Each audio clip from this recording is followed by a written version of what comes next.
Hey all, Elio here. So with FanFest just around the corner, oh dear All-Thick Lord in the heaven of earth, please bless me with the power to make time go faster before I lose my shit! I thought it was about time that we go over some of the possible locations for 7.0. Is what I would normally say, but instead I'm going to tell you it's 100% Meracydia. And now that I finally set myself up for ridicule and failure about 5 months from now when we find out more from FanFest, let me give you my reasons for why I'm so sure. Or at least fairly sure. Let's start with why it's not likely to be other options. For scope's sake, let's remember that in order, prior expansions have taken place in 1/3 of Aldenard, part of Eorzean another continent, what remains of an entire shard, okay basically it's just Eorzea 2.0, and finally, part of a continent, the moon, another point in time, and the literal edge of the universe. All in one. Needless to say, it's not likely that we'll go back to anything on the scope and scale of Heavensward in terms of total land covered.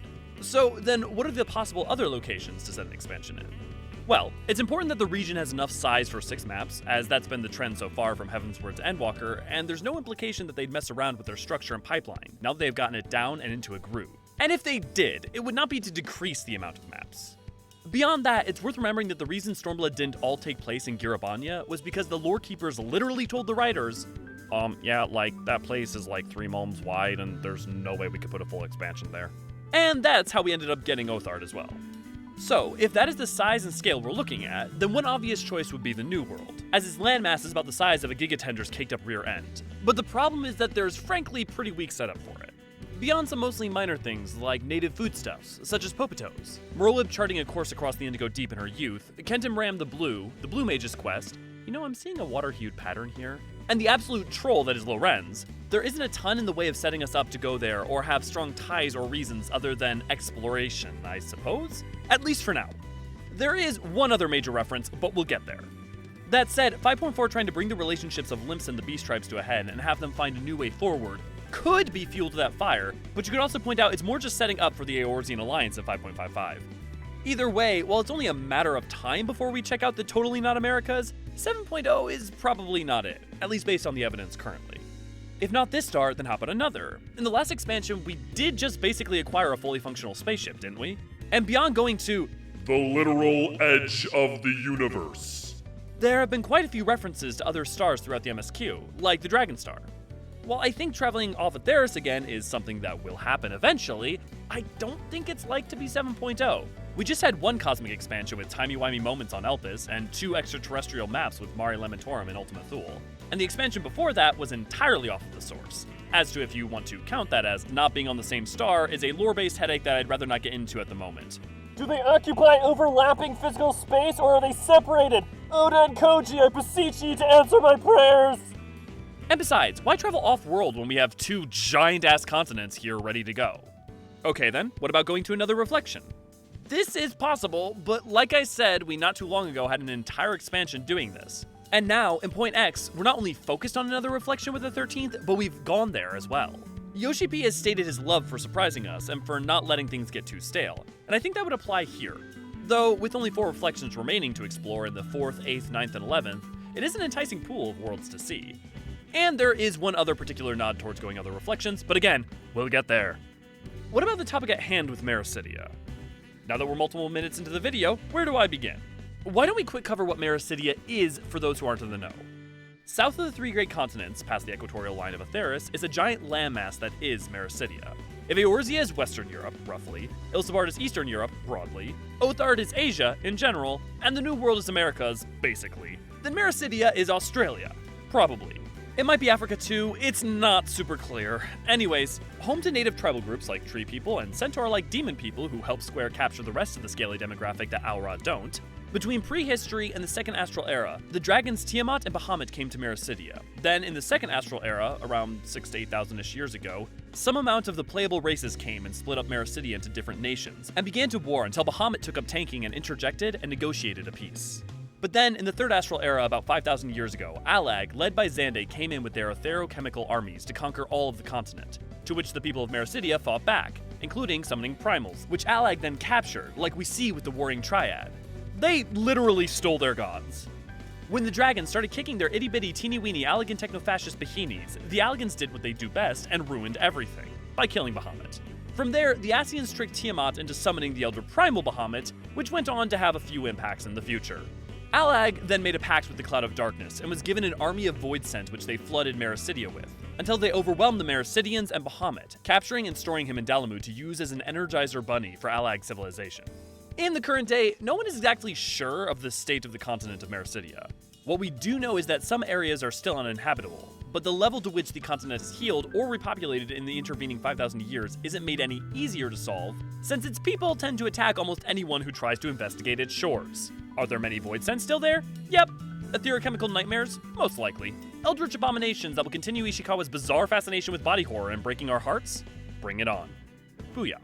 Okay, not so quick overview aside.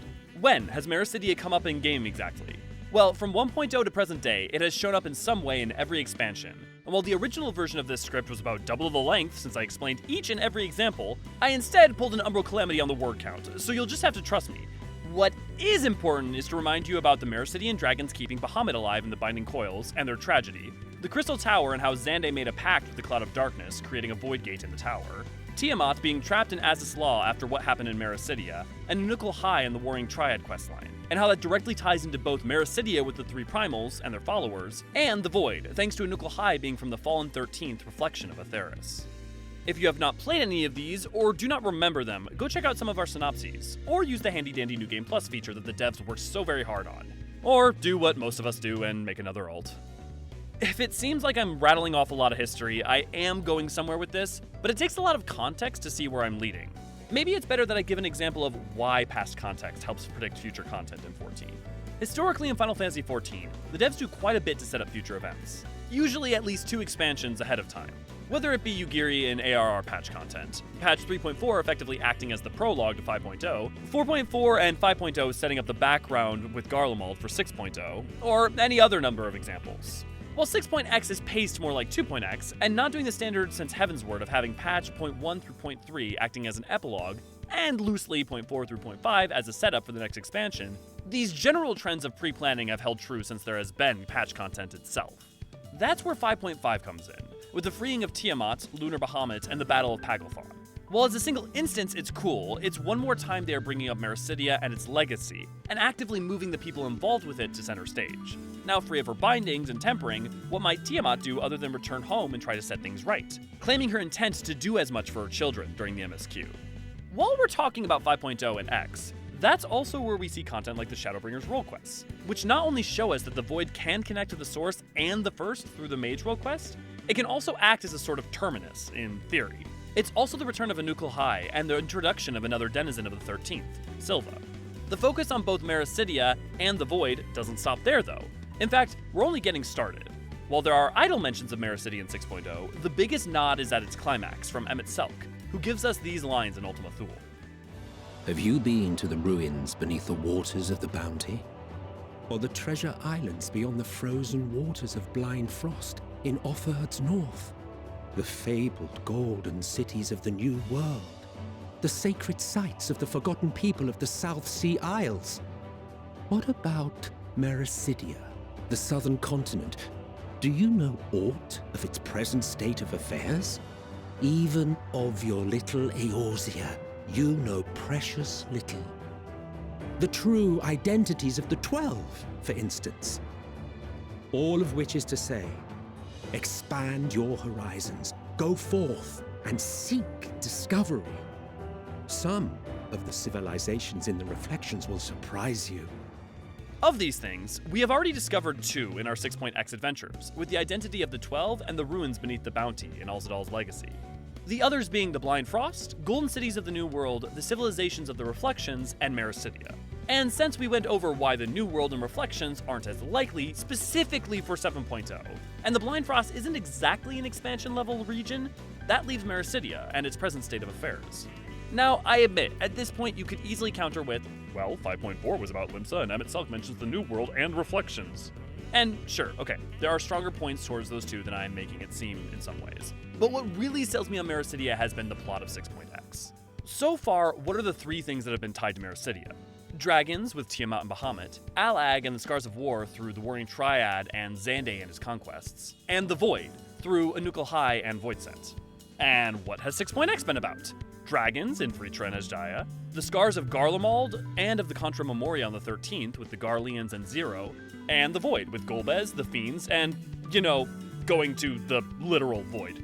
In 6.1, we got a lot about dragons, the Void, and Allag from Vritra and Alzadal's Legacy. As Hydaelyn flew into the Crystal Tower's Void Gate to protect her family and home, the secret Void Tear within the vault itself and the beginnings of the plan to enter the Void to find her, plus the initial arrival of Zero and Golbez. We also get a mention of Anukul High and the Warring Triad, specifically by Y'shtola. In 6.2, we get our first arrival into the Void, and our first meeting with the Fiends and Zero. Thanks to her, we're given our introduction to the Contra Memoria, Moriets, the exact nature of the Flood of Darkness, and numerous other insights of the past and present of the 13th, as well as how Voidsent function there. And the thread that surrounds the quest of finding Hydaelyn continues, including bearing witness to her in cutscenes. In 6.3, we see the member of the First Brood yet again, with Vritra now in possession of one of her eyes. And at long last, we're given at least some grip on Golbez's plan, with it clear that he means to create a way for the denizens of the Void to be able to flood out onto Atheris, to free themselves from the unending nightmare of undeath, where the only option is to eat or be eaten, and slowly lose yourself along the way as you're subsumed by another. So, if Golbez's plan is to cause an incursion into the source from the 13th, one likely target could be Meracydia, where there is already some amount of Void Tears, and which might have all kinds of remnants of the past. It would also be far harder to contest him there, as he'd be far removed from the majority of the world.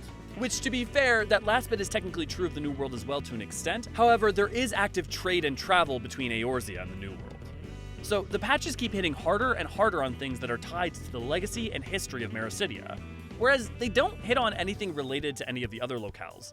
At least, not specifically. Dragons aren't associated with the New World, neither is the Void. Based on the fact that Mammal Jaw exists in the Crystal Tower, Allag may have been in the New World at some point, but Of course, you could count the Void as a possible setting, but since all that really remains of the 13th for the most part is an aetherless, astrally blasted landmass that churns itself into oblivion on a constant basis, save for what the strongest Voidsent can hold together, well, it's not exactly hospitable to a bicolor gemstone vendor. But there is one major thing I've neglected to mention up to this point: Ilsabard. Allag is just as important to Meracydia as the Void, and what better time to clear some of the cloud cover and give us a map of not only Ilsabard, but Locus Amenos itself. That's right, Corvos.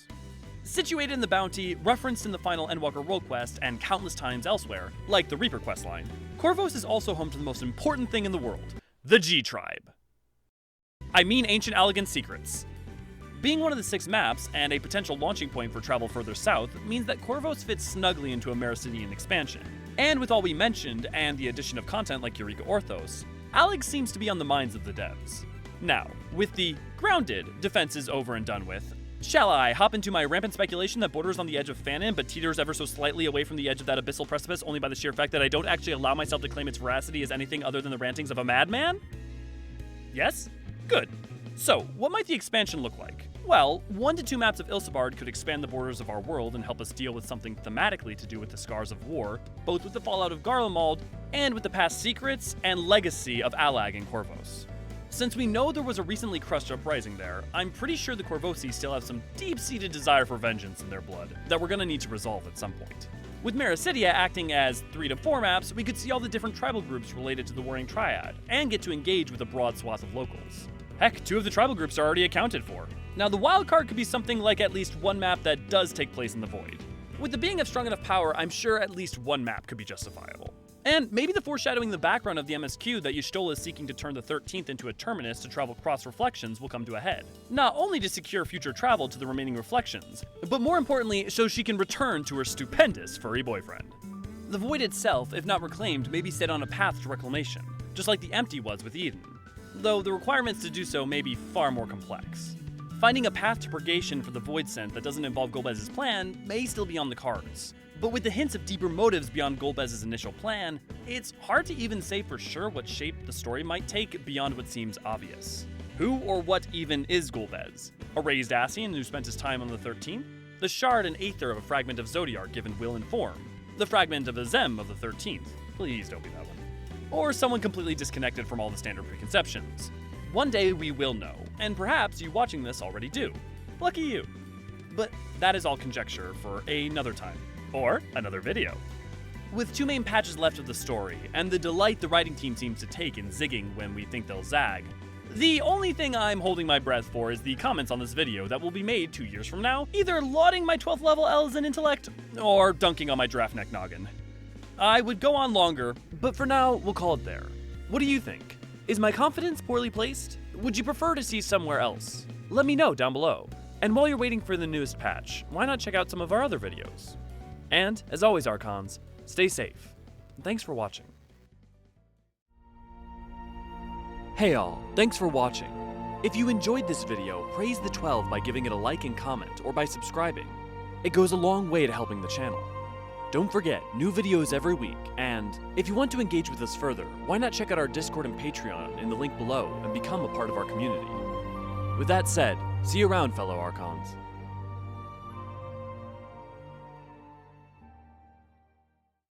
Wait, is that?